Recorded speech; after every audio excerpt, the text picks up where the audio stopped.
There's a real range of what's happening in our district. We're a really complex school district, being Vancouver.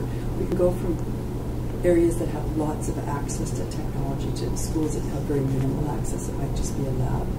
But a lot of the schools that I'm working with global projects, where kids are working with kids in other countries, which Brian was just referring to as well. But so kids are coming to school and their teacher will get the technology for them for a whole day.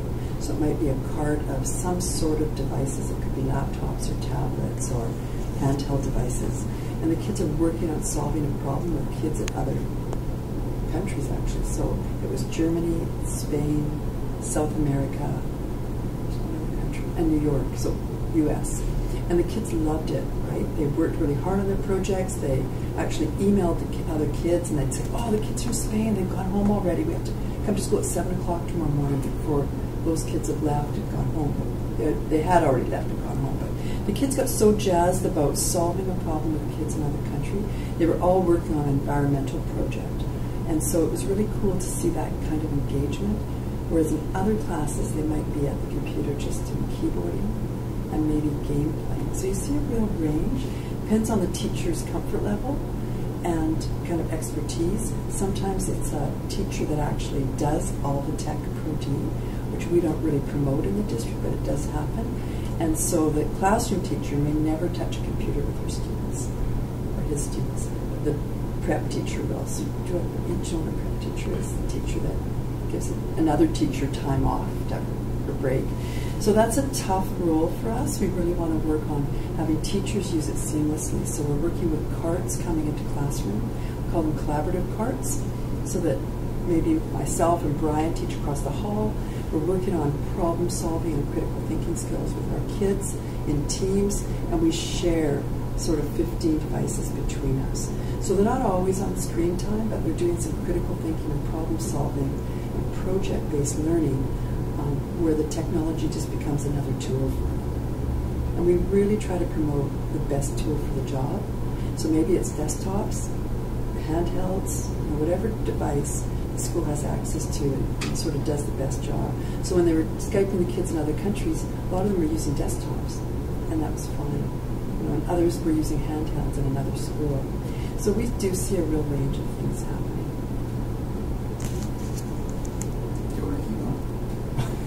Add stuff, yeah. So an example of school I was in today, sort of in terms of the range of use in schools. So there isn't an average kind of use amongst teachers. It really depends on the teacher's interest and their commitment to really changing their practice, right? So if a tool comes into a classroom, like a piece of technology or even a whiteboard, which is like, it's technology, it's not information technology. If the teacher doesn't teach the way they were teaching previously, then there's no point to that technology coming in. And some teachers are just not at that stage where they want to actually change yet.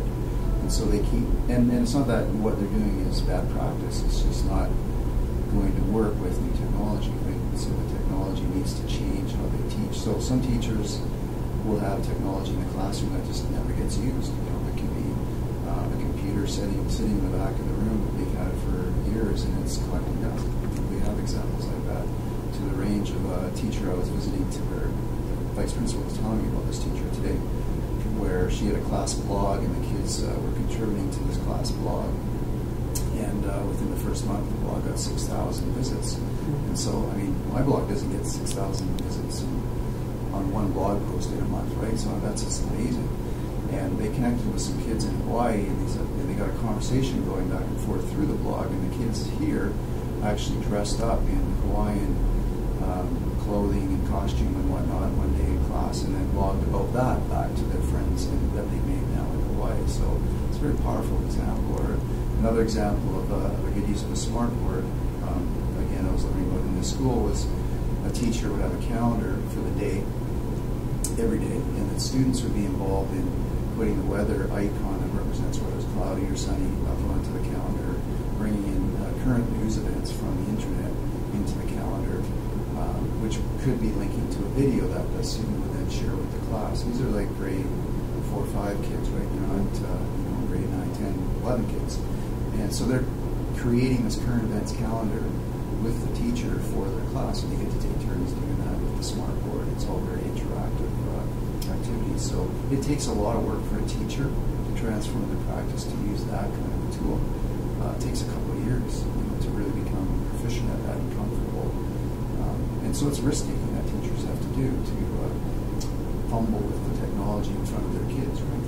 And the teachers that make that shift will often have the kids actually take care of the technical problems, and the teacher focuses on what they know, which is content and curriculum and processing and wisdom and all that stuff that the kids don't have. So the digital literacy piece the kids are missing is the pieces that the teacher can fill in terms of guiding them how to use technology for learning, not just for social activities or finding